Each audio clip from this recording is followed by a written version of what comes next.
6 feet 4 inch का कद, सीधी कमर, आंखों में नरमी और दिल में अहिंसा का तूफान। एक ऐसा पठान जिसके बारे में कहा जाता है कि हजारों पठानों को लाल कुर्ते पहनाकर कहा, हथियार फेंक दो, खुदा की खिदमत करो।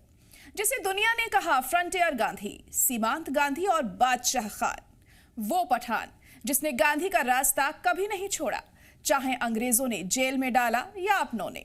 आज कहानी खान अब्दुल गफ्फार खान की।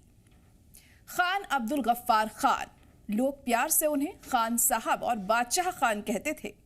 उनकी पैदाइश सरहदी सूबे में हुई थी, जहां बंदूक को ही इज्जत समझा जाता था। लेकिन बादशाह खान ने दूसरा रास्ता चुना।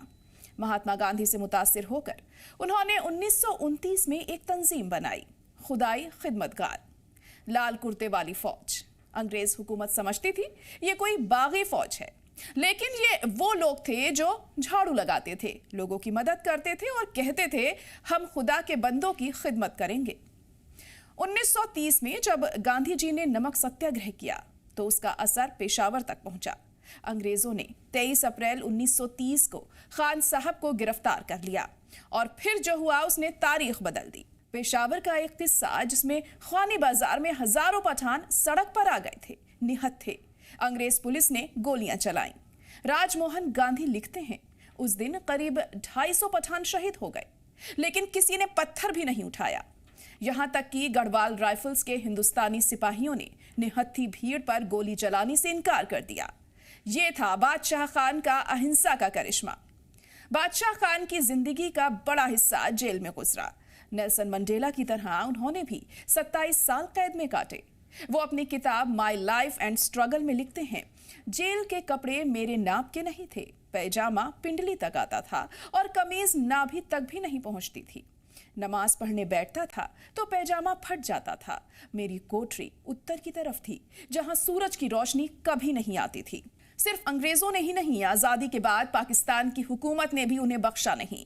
बात 1947 की है।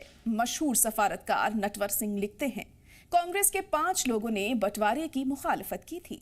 गांधी, बादशाह खान, जेपी, लोहिया और मौलाना आजाद। बादशाह खान को लगा उनके साथ धोखा हुआ है। फिर भी 1948 में उन्होंने पाकिस्तान की संविधान सभा में जाकर नए मुल्क के झंडे के प्रति वफादारी की कसम खाई। मोहम्मद अली जिन्ना ने उन्हें गले लगाकर कहा, आज मेरा पाकिस्तान बनाने का ख्वाब पूरा हुआ। लेकिन यह सुलह ज्यादा दिन नहीं टिकी। आजादी के 10 महीने के अंदर ही उन्हें मुल्क से गद्दारी के इल्जाम में मॉन्टगोमरी जेल भेज दिया गया। 70 के दशक में वो अफगानिस्तान के जलालाबाद में रहने लगे। एक मामूली घर, चारपाई, सर्दी में भी बरामदे में सोना। 1969 में इंदिरा गांधी अफगानिस्तान गईं। बादशाह खान 22 साल बाद उनसे मिले। उन्होंने राजीव गांधी को गले लगाया और कहा, जब तुम 2 साल के थे मैंने तुम्हें गोद में खिलाया था। बादशाह खान जब भारत आए तो हाथ में कपड़ों की गठरी लिए हुए थे। इंदिरा गांधी ने गठरी उठानी चाहिए तो बोले, आप वैसे ही बहुत बड़ा बोझ उठा रही हैं, मुझे अपना हिस्सा उठाने दीजिए। ऐसी थी उनकी सादगी, ऐसी थी उनकी खुददारी। उन्होंने अफगानिस्तान में सोवियत फौज की मौजूदगी की भी मुखालिफत की और इंदिरा गांधी से कहा, ब्रेजनेव से कहो फौज वापस बुलाए। 1987 में हिंदुस्तान ने उन्हें अपने सबसे बड़े एजाज भारत रत्न से नवाजा।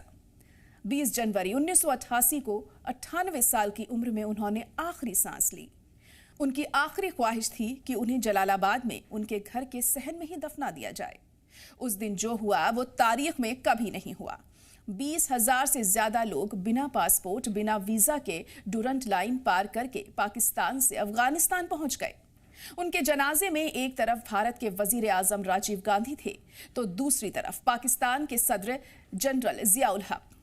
आज जब सरहदों पर नफरत की दीवारें ऊंची हो रही हैं, जब मजहब के नाम पर भाई भाई से लड़ रहा है, तब बादशाह खान की वो वीरान कब्र हमसे सवाल करती है।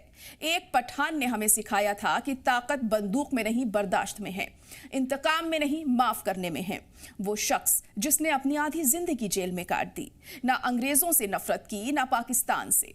गालिब ने कहा था, हुई मुद्दत के गालिब मर गया पर याद आता है। आज वही शेर बादशाह खान पर सादिक आता है। इतिहास उन्हें सिर्फ फ्रंटियर गांधी नहीं, इंसानियत का बादशाह कहकर याद रखेगा।